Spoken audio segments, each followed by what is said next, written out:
Hello everyone. Today we are going to explore one of the most powerful and passionate poems of the Romantic era, Ode to the West Wind by Percy Bysshe Shelley. In this session, we will take a deeper look by breaking down its imagery, intense emotions, and powerful symbolism. Shelley wrote this ode not just as a tribute to the mighty west wind, but as a cry from the heart for freedom, change, and poetic inspiration. Let's begin. O wild west wind, thou breath of autumn's being. Shelley addresses the west wind as a wild spirit. It is the very breath of autumn, life and energy of the season, thou from whose unseen presence the leaves dead. The wind is invisible, but its power is seen when it blows away the dead leaves, are driven like ghosts from an enchanter fleeing. The leaves are compared to ghosts running away from a magician or mysterious and spooky. Yellow and black and pale and hectic red. The leaves are of different colors, yellow, black, pale and red, showing they are lifeless or dying. Pestilence stricken multitudes, O thou. The leaves are like people affected by a disease, sick and weak, who chariotesh to their dark wintry bed. The wind carries them in a chariot like a vehicle to their winter grave or the earth. The winged seeds where they lie cold and low. The wind also carries seeds which will rest underground during the winter, each like a corpse within its grave until thine azure sister of the spring shall blow. The seeds are like dead bodies in graves, silent and still. In spring, the west wind sister, the spring breeze, will awaken them. Her clarion over the dreaming earth, spring will blow a trumpet over the earth, waking it from its winter sleep, driving sweet birds like flocks to feed in air. Spring will drive birds out of the ground like a shepherd drives sheep to feed in the air or to bloom.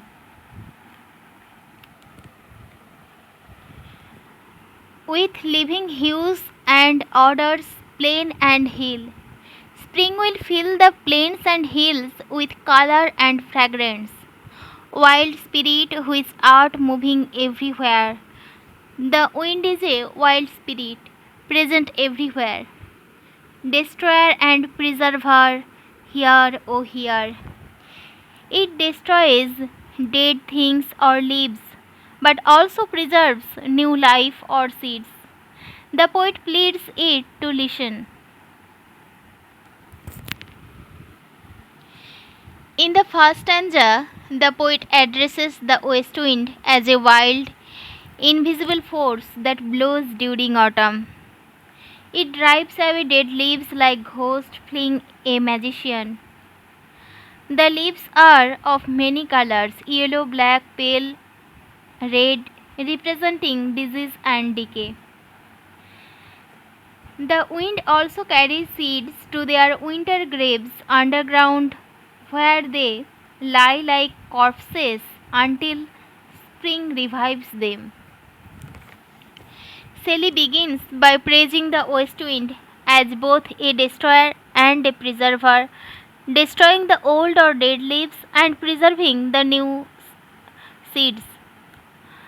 The stanza reflects the cycle of death and rebirth, which is a key romantic theme.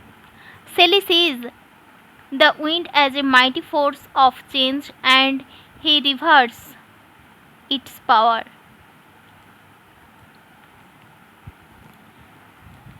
Let's start stanza 2. Thou on whose stream mid the steppe sky's commotion. Shelley imagines the wind as a stream flowing in the sky, especially during storms and turbulence. Loose clouds like earth's decaying leaves are shed.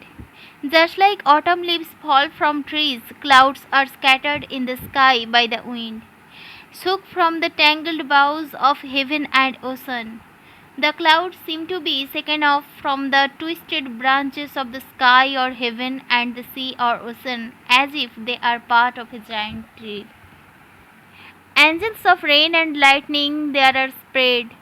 These clouds are described as angels that bring rain and lightning, messengers of nature's power. On the blue surface of thine airy surge, the clouds are spread across the blue sky, which the poet sees as the flowing waves of wind's air stream. Like the bright hair uplifted from the head, they look like shining hair lifted by the wind for someone's head. Of some fierce maynard even from the dim verge. The cloud hair is compared to that of a wild maynard or a frenzied female follower of Dionysus in Greek mythology, dancing in ecstasy at the edge of the horizon. Of the horizon to the zenith's height, these clouds stretched from the far edge of the sky or horizon to the highest point above the zenith. The locks of the approaching storm, the dirge of the dying year to which this closing night. These cloud hairs signal the arrival of a storm. The wind is also called a dirge, a sad song sung for the dead. The wind sings a funeral song for the dying year as the night falls. Will be the dome of a vast sepulchre. The sky becomes like a roof over a huge tomb or grave under which the year is buried. Vaulted with all thy congregated might, this tomb is filled with all the wind's gathered power, clouds, storms, and darkness, of vapors from whose solid atmosphere. These vapors, clouds, moisture, and air from a heavy atmosphere. Black rain and fire and hail will burst, oh here. From this thick sky there will be a storm bringing black rain, lightning, or fire and hailstones. Shelley again calls out, oh here, asking the wind to listen to his plea. In the second stanza, the west wind is described as sweeping through the sky, driving clouds across it like dead leaves on the earth. These clouds are filled with rain and lightning, angels of storm. The sky looks like a giant grave or dome where the dying year is buried. And from the stormy atmosphere will burst rain, fire, and hail. Here Shelley portrays the west wind as a force of cosmic scale influencing the sky and weather. It's not just a seasonal wind, but a symbol of natural upheaval and transformation. The imagery becomes darker and more dramatic, emphasizing the poet's awe and fear of nature's uncontrollable power. Let's start stanza 3. Thou who didst waken from his summer dreams the blue Mediterranean where he lay. Shelley addresses the west wind, saying it wake the Mediterranean Sea from its peaceful summer sleep. The Mediterranean Sea is personified as he lying calmly under the summer sky, lulled by the coil of his crystalline streams. The sea was gently lulled to sleep by the motion of its clear spiral-like waves beside Epumis Isle in Bayes Bay. The sea lay near a pumice isle formed from volcanic rock in Bayes Bay, a place in Italy known for beauty and ancient ruins, and saw in sleep old palaces and quivering within the waves' intenser day. While in this dreamy state, the sea saw or reflected the ruins of ancient buildings beneath its surface. The sunlight shining through the water made the ruins shimmer or tremble in appearance, all overgrown with azure moss and flowers. These underwater ruins were covered in blue or azure moss and sea plants. So sweet the saints faints picturing them thou, for whose path the Atlantic's level powers. Their beauty was so intense that Shelley says the senses faint just by imagining them. Then he again addresses the wind, thou. Shelley says the Atlantic Ocean's waters move aside to make way for the west wind's path, cleave themselves into chasms while far below the sea blooms and the oozy woods which we are. The sea seems to split into deep cracks or openings when the wind passes. Beneath the sea, strange plants and spongy underwater forests grow. The sapless foliage of the ocean know thy voice and suddenly grow grey with fear. These underwater plants have no sap, they are lifeless, and they sense the presence of the west wind. When the sea creatures and plants hear the wind's mighty roar, they turn grey with fear, a poetic way of saying they tremble. And tremble and despoil themselves, oh here. They shake and lose parts of themselves as if terrified by the wind's power. Shelley ends with a pleading cry again, oh here. In stanza 3, Shelley describes the immense power of the west wind over the seas, how it wakes the Mediterranean, stirs the Atlantic, and terrifies even the underwater plants. It shows the wind's influence not just in the sky or land but deep in the oceans too. Shelley imagines the sea as alive, dreaming beside a volcanic island and being disturbed by the mighty wind. This adds a mythic and magical tone to the poem. It reflects Shelley's belief that nature is full of spirit and emotion like a living being. Let's start stanza 4. If I were a dead leaf, thou mightest bear. Shelley wishes he were a dead leaf that the west wind would carry like the leaves. If I were a swift cloud to fly with thee. He also wishes he were a fast moving cloud so he could fly along with the wind across the sky.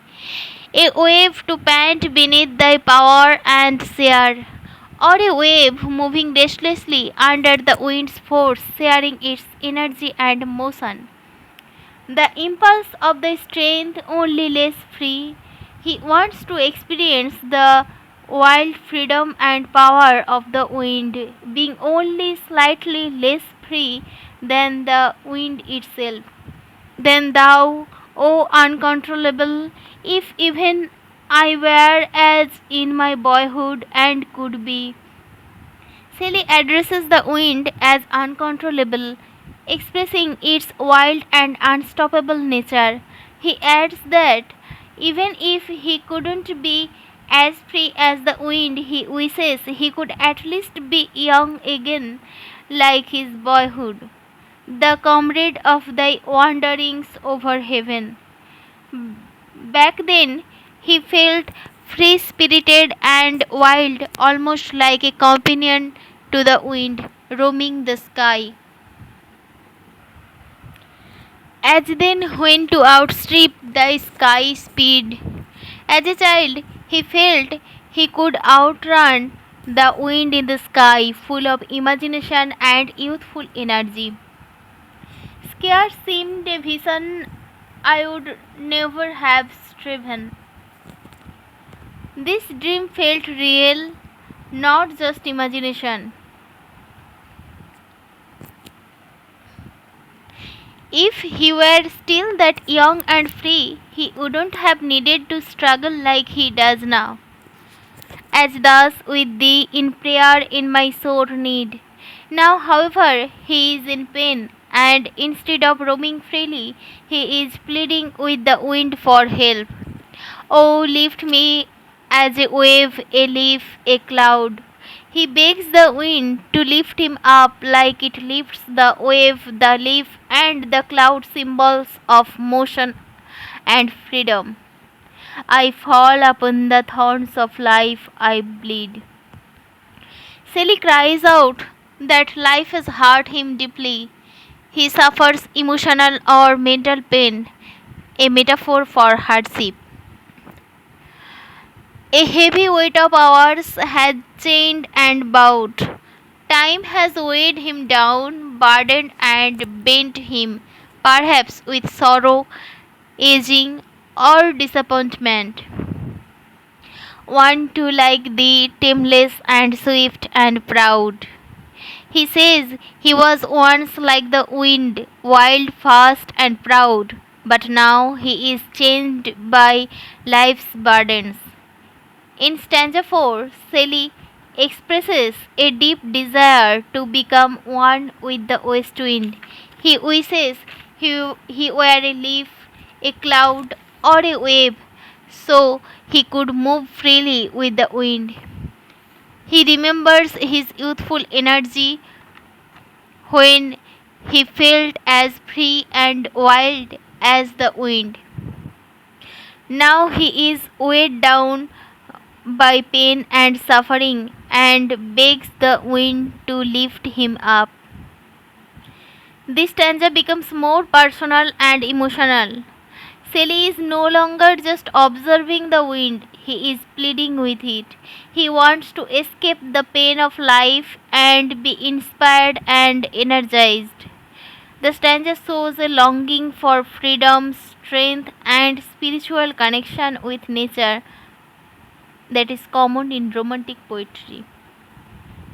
Let's start stanza 5. Make me thy lyre even as the forest is. Shelley begs the west wind to make him like a lyre, a stringed musical instrument, just as it plays music through the rustling forest trees. What if my leaves are falling like its own? He says, even if his leaves, meaning his thoughts, strength, or youth, are fading like those of the forest, let the wind still play through him. The tumult of thy mighty harmonies will take from both a deep autumnal tone. The wild music of chaotic sound of the west wind, like storms, rustling leaves, and howling, is called its mighty harmonies. The sound coming from both himself and the forest will be deep and emotional, like the sad yet beautiful feeling of autumn. Sweet though in sadness be thou spirit fierce. Even though it's filled with sadness, it will still be sweet and powerful. He again pleads the fierce spirit or wind to be in him. My spirit be thou me, impetuous one. He asks the wind to merge with his spirit or become him, so he may regain that wild, bold energy. Drive my dead thoughts over the universe, like withered leaves to quicken a new birth. He wants the wind to carry away his dead, lifeless thoughts as it does with dry leaves. Just like dry leaves help new plants grow, He hopes his thoughts will inspire new life or ideas in others. And by the incantation of this verse, scatter as from an unextinguished hearth.